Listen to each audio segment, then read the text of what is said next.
I'm going to show you how to make an herbal infusion, and then we will make a decoction from there and make a syrup from there using elderberries. Elderberries are great for the immune system. They're a great support for the immune system. I also just love the flavor and love working with them. They're a beautiful, beautiful plant. So this is the first step. Grab a quart jar to make the infusion. We're starting with the infusion first. I'm using a kitchen scale. It was like $2 on Amazon. And just set the button for tare and grab your elderberries. You can also do this with a bunch of other herbs. Not all herbs will be infusing for quite as long, so if you have specific herbs, you can always send me a message about how long to infuse them for. I'm using the elderberries from Mountain Rose Herbs. They're a great company. You can also collect them here locally in Florida, but do be careful because sometimes they're the elder trees are in a protected area. So I'm going to measure out 1 ounce of elderberries. Maybe add a couple more in there. 1 ounce, and it's not a lot, as you can see. If you have a leafy material like nettles, which is pretty much my favorite herb ever, it'll fill the jar up quite a bit more. The other herb that I've been doing a lot of lately, and this time, is lemon balm or Melissa. It's antiviral and it just makes me feel really good. So you'll take your herbs and then you'll have boiling water and you'll completely fill up the jar with the water. I like to go slow with the water. You can see already that the berries are emitting a beautiful purple, dark purple color. And that's it. We'll cap it. So I just like to use the simple band cap. And you'll set this aside for 4 hours. I'm doing this for 4 hours today because I don't want it to go any longer than that. But a lot of times I make my infusions overnight. So I'll make them like at 11 o'clock at night, and then I wake up at 7 or 6:30 and I will decant this. So that'll be the next video. And then we will make a decoction after that, and then eventually we will create a syrup with honey, because everyone likes honey. Honey is not vegan. I know that. I make an exception with honey. This is a Florida honey, mango. Once in a while I get a sweet tooth, and now that I live here in Florida, we don't have maple trees anymore, so honey can be a nice go-to for that. So, all right, see y'all later. Hi everybody, I'm back. It's time to decant the elderberries from the water. So we're moving from an infusion to a decoction. Now, decoction takes a while and you have to be in the kitchen to do it. I am going to do mine tonight, and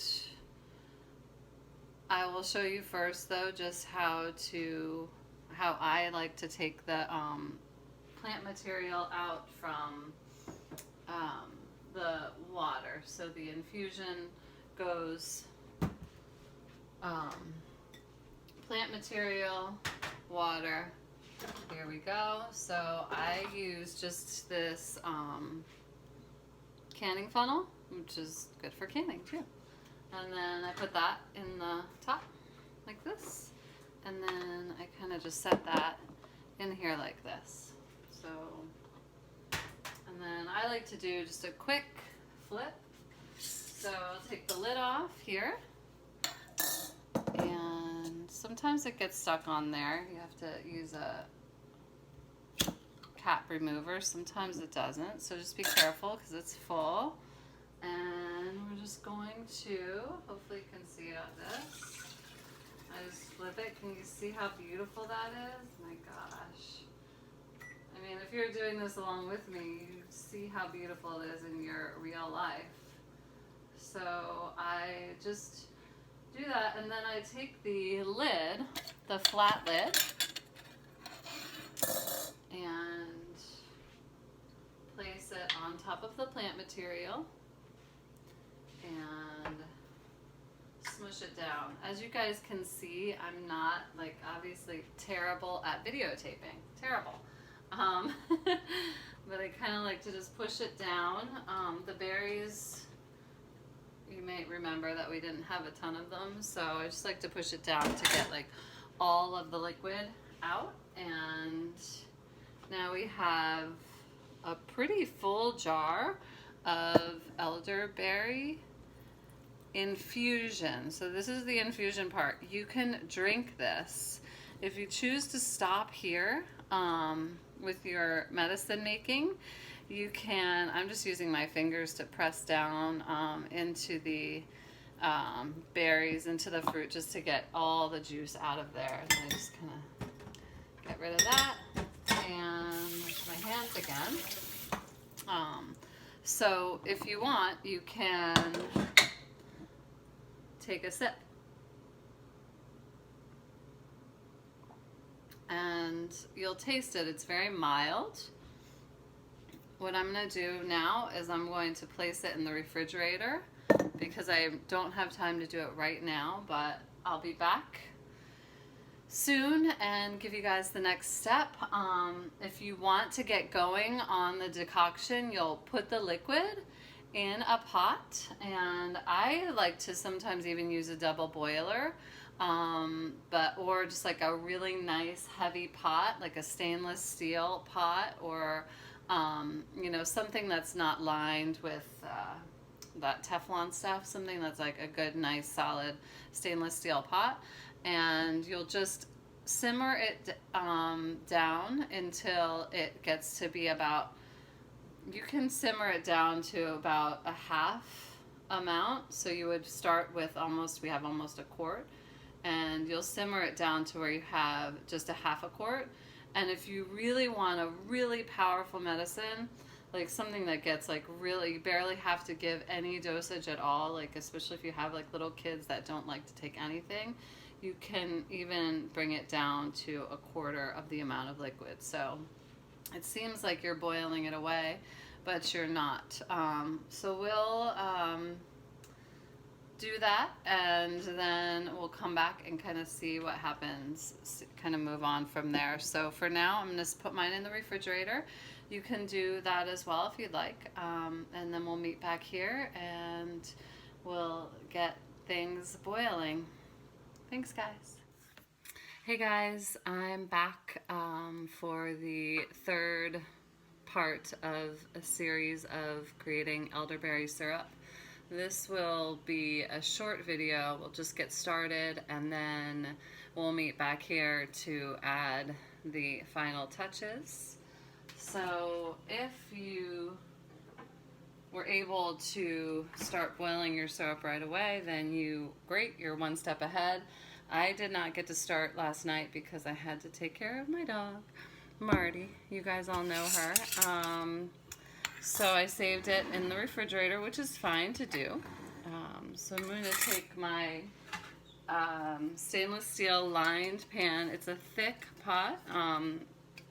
It is aluminum on the outside, but on the inside it's stainless steel. So make sure again that you have a thick pot that's doesn't have Teflon or aluminum. So you don't want that. You could even use a ceramic pot, whatever you have. And I'm just gonna pour this in here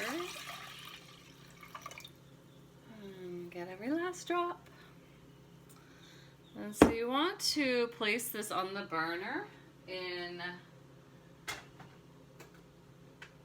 a a way that you can see it, but it's not in your way. So I've got my burner here, and I put it on high. You have to really watch this. You don't want to let it boil. So what we're looking for is to start to let the liquid begin to steam. It's not even going to simmer.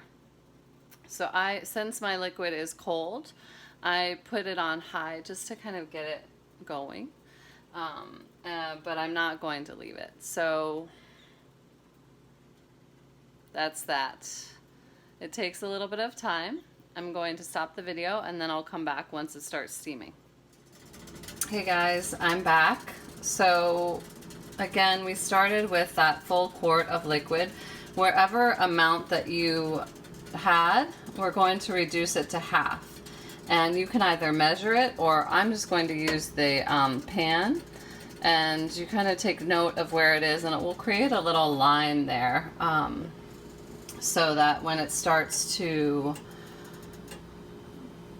kind of reduce, we want to reduce it to about half. So I turned my heat down from high to an 8. I have a very simple antiquated stove, but you don't want it to simmer.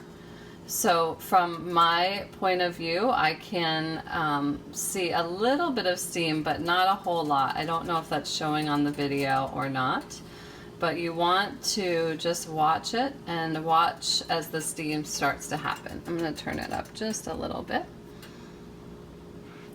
You may even be able to hear the sounds of the heat. So again, you want it to steam.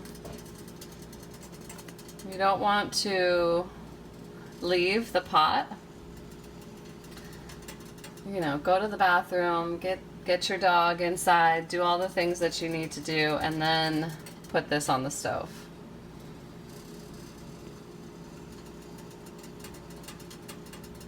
You may be able to see it's slowly starting to steam in places. Is this the most boring video you've ever seen in your entire life? Hi! Alright, so it's definitely starting to steam just a little bit. Again, you don't want it to simmer, you want it to steam. Now you can maybe see the steam coming up. I'm going to let it steam a little bit more, and then what you do is you'll turn the heat all the way down to low. Alright.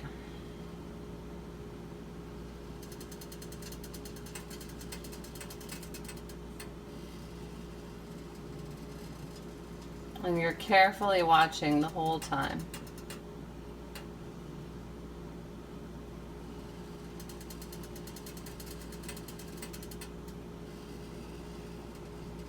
You can practice your yogic breathing as you watch. Inhaling through your nose. Exhaling through your nose. In this really conscious, present space.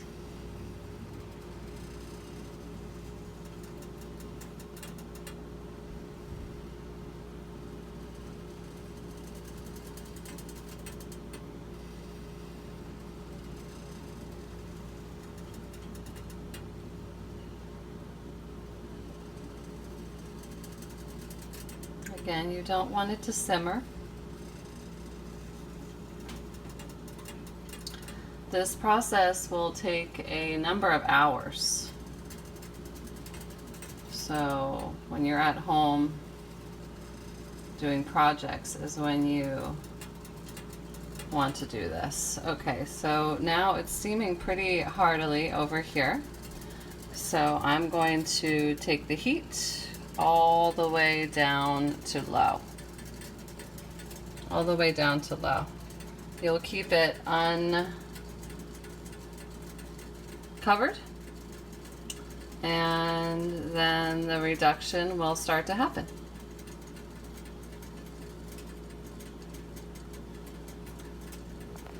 Any questions, you can always send me a message. Happy steaming, happy decocting. Hey guys, welcome back. So you're going to want to collect brandy or vodka. You don't need a lot of it. I'm using this Cuban rum that my friends brought to me.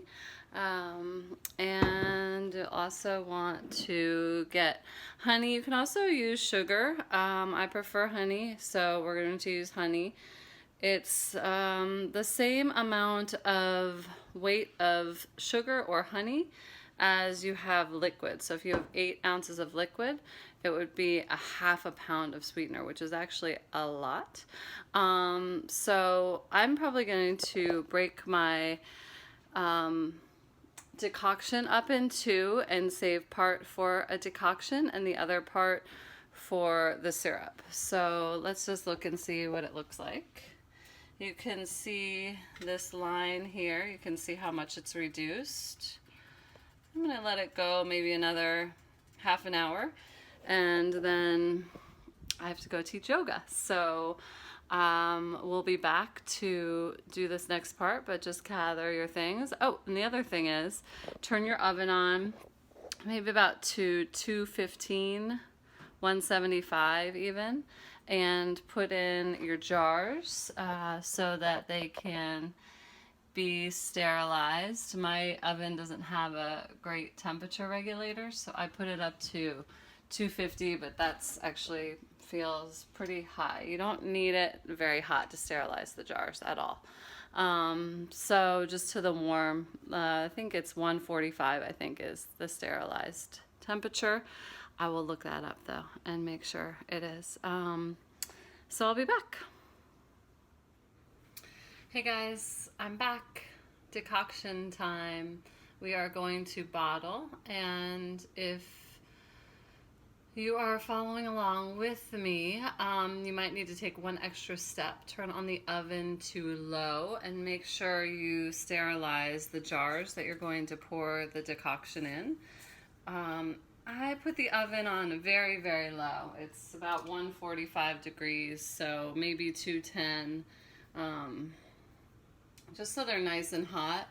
I have these canning jar prongs that I use to help me get the jar out of the oven, and I also put the lids in there as well.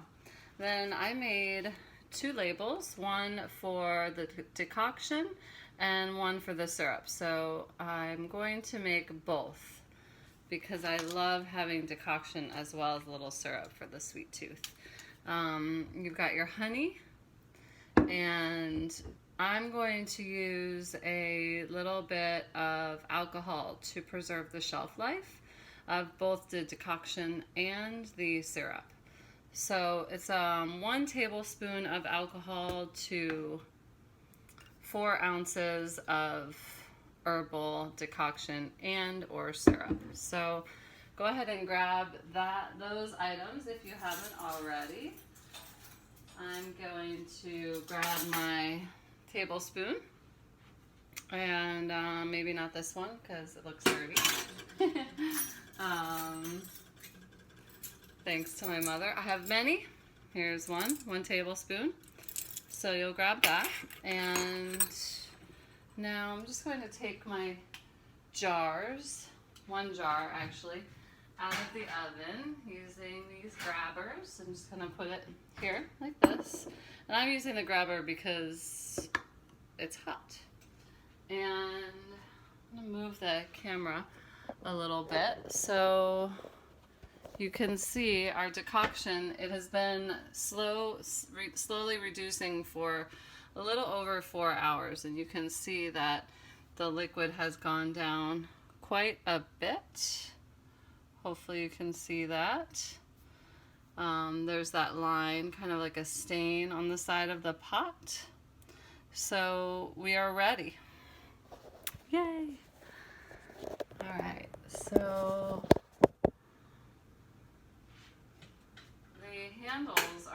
too hot. So I'm just going to take this decoction, kind of swirl it around a little bit, and then pour a portion of it into the jar, 4 ounces here. And I'm going to take this and put it back on the stove. Now that's a half a pint, so that's 4 ounces. And I'm going to add 1 tablespoon of this wonderful Cuban rum that was given to me as a gift by one of my greatest friends. So obviously if you're going to be serving this to children or someone who is restraining or refraining from drinking, you don't want to add the alcohol. The alcohol will just slightly reduce the shelf life. So here, slightly increase the shelf life. So now I'm going to, also if you don't use alcohol, I definitely recommend keeping it in the fridge. Both of these you want to keep in the fridge. This is the decoction. Just the alcohol. I'm going to let it cool, room temperature. So I'm going to place it off to the side. Once it's cooled, then we will put it in the refrigerator. Now for our syrup. So we have 4 fluid ounces approximately of syrup. So I'm going to take my pan and turn off my oven. Take my pan and turn up the heat and just grab a measuring cup and we'll do, so we have about 4 ounces of syrup. So we're gonna do 2 ounces, I'm gonna do 2 ounces of honey, maybe 3 ounces. 3 ounces. I don't like mine to be too sweet. So we'll take that and you'll pour it in to the pot. And honey moves slowly, so we'll just kind of hold it over here. Let it kind of dribble in. You may even like to take a spatula, because you will end up stirring this a little bit. Gonna get the rest of the honey, this valuable stuff, liquid gold, out of the measuring cup. And you will bring this concoction to a boil. So I'll grab my phone here. I don't think I can switch the direction, but you can see now that the liquid is going to combine with the honey and we're going to let it come to a boil. I'm stirring. I like to keep stirring. I like to kind of keep it mobile, so to speak. I don't know if you've ever canned maple syrup before, but sugar has a way of getting hot really fast, really fast. So, and obviously this is not a raw food. So if you're only eat raw food, this is would not apply to you. One time I had a great lesson. I was canning maple syrup and I had a big pot, like a 5-quart pot on the stove of like a gallon of maple syrup. And I was stirring and I was watching and I was being so diligent. It was not even close to simmering. I was like, it's taking forever. I stepped away for literally 30 seconds.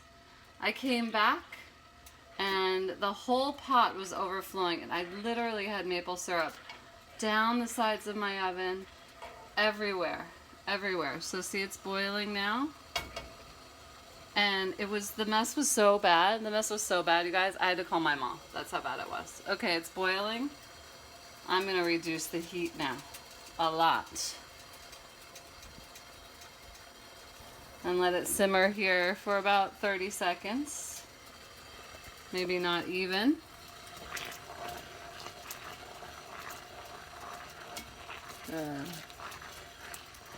And I'm going to reduce the heat completely and take it off the stove. Don't forget your pot might be hot. So I'm just going to move it right over here. Now I'm going to just grab your jar grabbers again. There we go. And I'm just going to grab my lid while I'm in here. That just sterilizes the jars. It's good to do. It's good practice. And that in there. And now I'm just going to pour this in. And this is going to be more liquidy than some syrups that you might encounter because I didn't use as much sugar, and nor did I. You can let it go a little bit longer. I don't like to do that. So here it is, but I am going to add, again, another dose of rum there. It just adds to the shelf life. But again, if you have anyone restraining themselves at all from alcohol, then you should not use it.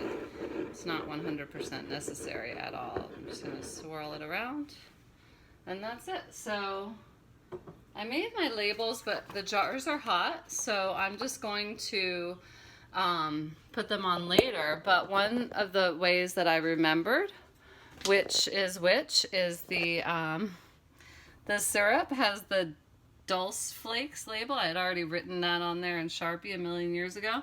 And the other one has nothing written on it. So that's it. You've got your decoction and your syrup, elderberry. That's a lot of good medicine.